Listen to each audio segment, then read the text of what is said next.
हाय. कशात सगळे? तुम्ही आनंदी असाल, मजेत असाल आणि बिंदास असाल. तर तुम्ही बघताय ना, किती छान वाटतायत ना हे गरे. तर हा रसाळ फणस आणि आमच्या कोकणातला मरका फणस. तर हा बघा, हा फोडायला अगदी इझी असतो. तुम्ही कोयता मारू फोडू शकता किंवा हातानेही हा लगेच फुटला जातो.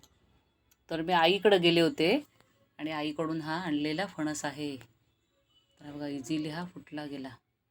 याचे गरे पण बघा किती छान आहेत, ते पिवळे असे याचे गरे आणि छोटे छोटे असे होते.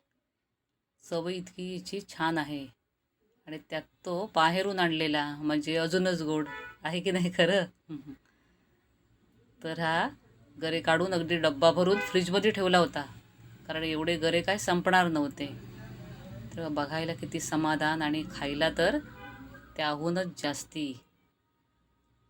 तर किती छान वाटत आहेत ना.